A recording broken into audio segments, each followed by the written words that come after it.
to you guys about in terms of just starting faster and being kind of locked in from the jump and not kind of taking time to find that? Yeah, I mean, there was a lot of learning lessons from that first game, especially in those first 5 minutes where we really let West Georgia come in and control the glass, and we turned the ball over. And that's something that we're going to be challenged at a much higher rate in this game against FIU. They're long, athletic, and they do a great job of forcing turnovers. So we have to come out of the gate with urgency. We have to play the right way. They are really, really good in transition. If we do turn it over, they're going to capitalize on it. In early games, it's important to get off to a fast start. And, generally the team that gets off to the better start in those early games is the team that ends up on top.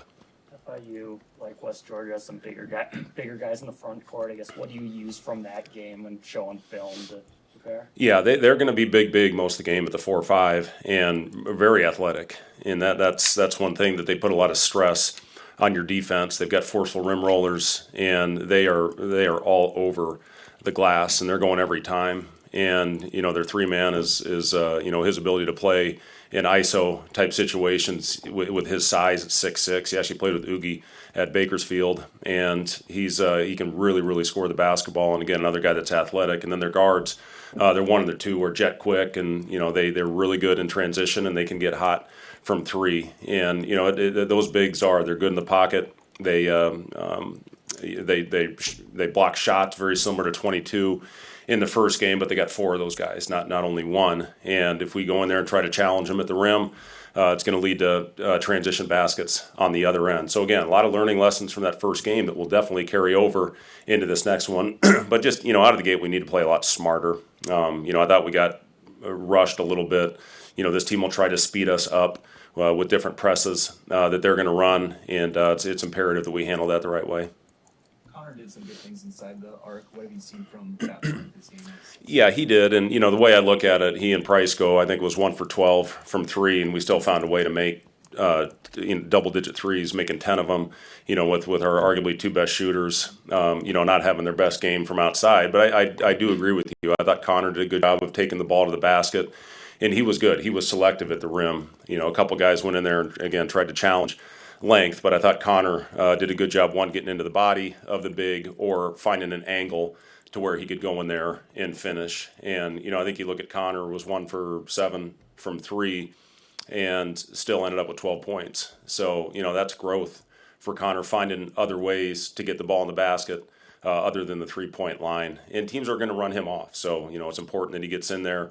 These guys really swarm after the ball. It's going to be important not to play in a crowd in this game, and we'll see. It's going to be early in this one. If we can make the right plays and play simple basketball, we're going to have a chance to get good high quality shots, and if not, it's going to be a turnover fest. Connor seems to have a sense of humor when it comes to his mistakes, whether that's getting blocked or putting up shots that probably don't have a good chance of going in. Just how have you seen him embrace just that, move on and kind of make fun of it and keep it light? Well, I don't think it's funny. I mean, it's for him. Moving on is great. I hope we don't find humor in making mistakes, but moving past that mistake is very important. We talk to our guys about that all the time.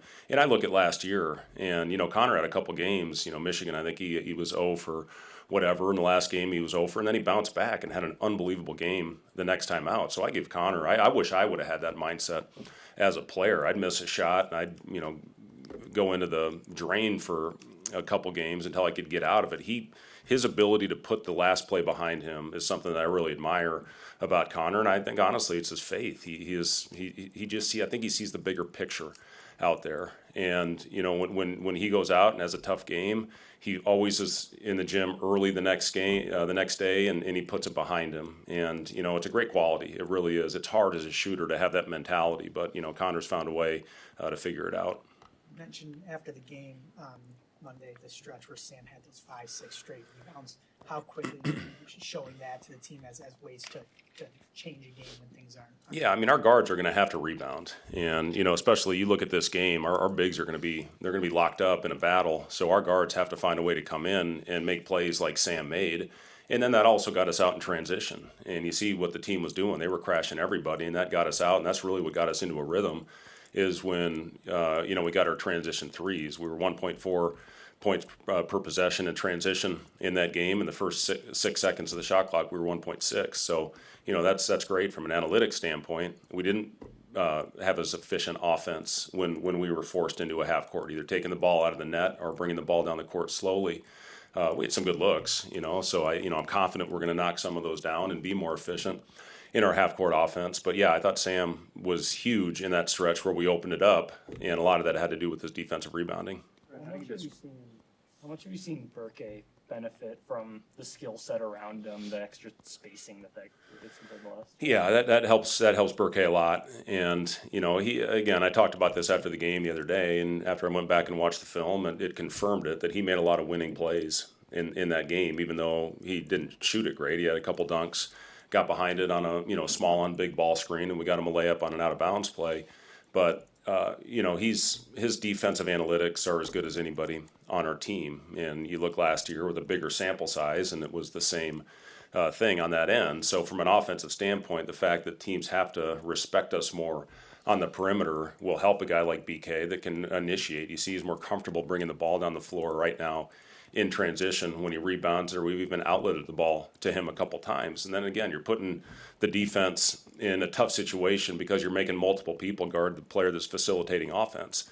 And, Burke is a guy that, would like to see him seal a little bit deeper on that first play that we ran for him. But again, that's all part of the process and learning. But yes, the increased gravity, the spacing that we have on the floor is going to really help a guy like Burke. Jamarcus's ball handling, has it drastically improved from the first time he was here, or is it you just didn't ask him to do I think he's more comfortable in that is what it is. And, he played pretty much exclusively the point last year at Rhode Island. And, when we had the injuries a couple years ago, when he got that opportunity to get in there and play a lot of minutes, he shared that responsibility a lot with Bryce. And Bryce was the guy that brought the ball up the floor, and we had Rink on the floor at that time as well, who helped us facilitate. So, yes, he is being asked, more. I think more than anything, I don't know if he's a better ball handler. I think his pace has improved, and we've needed that. You looked at BYU, he was the difference in that game. He shot 2 for 11, but his pace is what helped us win that game.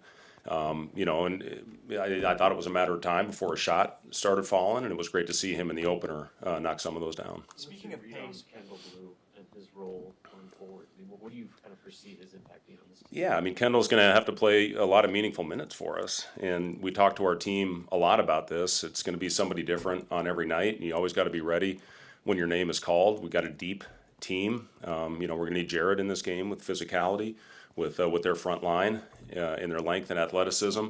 Jamarcus had it going the other night. I thought Sam played really well. I thought Kale played really well. And, when he looked out there, Kendall, I think, got 10 or 11 minutes. Those are all very valuable minutes for him. But yes, he's going to have a lot of quality minutes for this team. And, I'm confident that Kendall's going to help us win a lot of games this year. speaking of that pace, you mentioned you'll get some press looks from FIU. What changes in the half court then when you have, 21, 22 seconds to work with instead of, 25, 26? Yeah, you don't want to play in your heels. I think that's a big thing, but at the same time, you don't want to get sped up. So, there's a balance in it. When you have an advantage, you want to try to attack, and, when they're back and set, you want to get into your offense and get set up. So, it's all about, we have to have outlets for our team. If we run down the floor without vision, it's going to result in a turnover. They're too long. They'll do run and jump, type actions. And just different things, and they're very random with it as well. So, again, when you're playing a pressure team like that, you have to run through the ball. You can't let the ball come to you. You always have to be ready for that second wave coming behind you.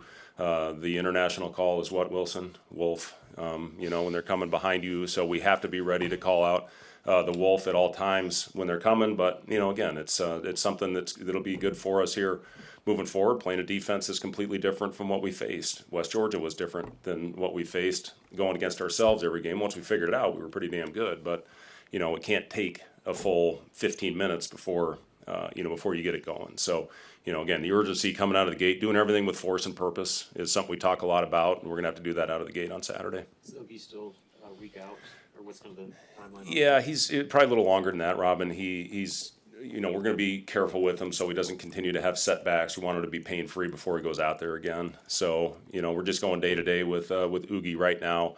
But I don't think he'll be ready to play in a week, maybe a little bit longer than that. But at the same time, if he gets out there next week and feels no pain, we'll get him back with a little more urgency. But we just really want to be careful with him and make sure he doesn't continue to have setbacks.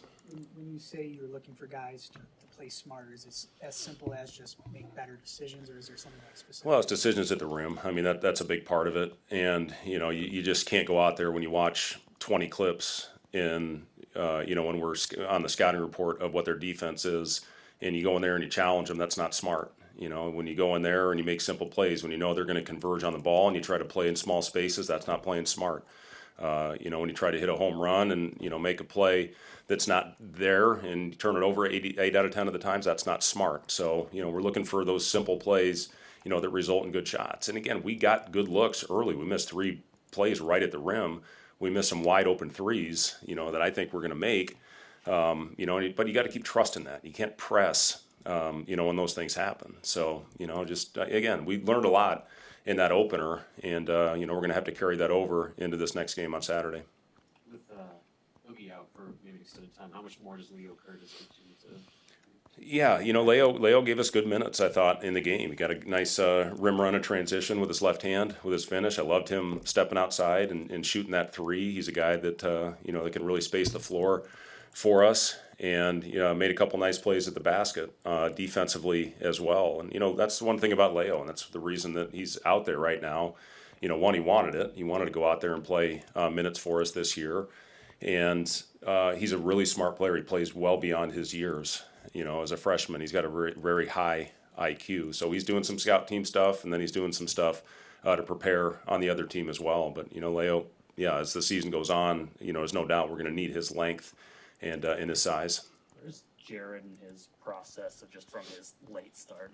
Yeah, Jared, he had a really good day today, and he's continuing to learn. He missed a lot of time. He missed a lot of reps, and those are very valuable. So he's still, working his way back into the shape that he needs to be in, and still, learning everything that we're doing on both ends of the floor. He missed time with his knees in the summer. He missed time with a foot sprain in the fall. So he's still working his way back into shape. But yeah, we're gonna need Jared, and those game situations are very valuable for him. In the Midland game, he came in and he had 3 straight turnovers. That can't happen. And I thought he was better in those last 5 minutes of the game the other night. So again, with his length, with his explosiveness, that's something we're going to need on this team as we continue on to the season. How important is it for guys like Kale and Braden to be able to slide up to the 4, maybe if you're going to stagger BK and Ring? Yeah, it was great. Braden, obviously he made shots, but I thought he played with great force. And on both ends of the floor, I thought he gave us some really valuable possessions on the defensive end. And, he's got something that we don't have a lot of on this team, which is athleticism. So, for him to go out there and make winning plays on both ends of the floor, that's what we're looking for out of Braden. And then, Kale just does everything for us. And listen, you told me tomorrow we didn't have anybody at the 5, I'm confident I could throw Kale out there and he would know exactly what to do on both ends of the floor, even though he's gotten 0 reps in it this year. So, you got the, 2 guys very different with what they do, but Kale's just one of those calming influences for our team, and I thought he was terrific in the game on Monday. All right, thanks guys.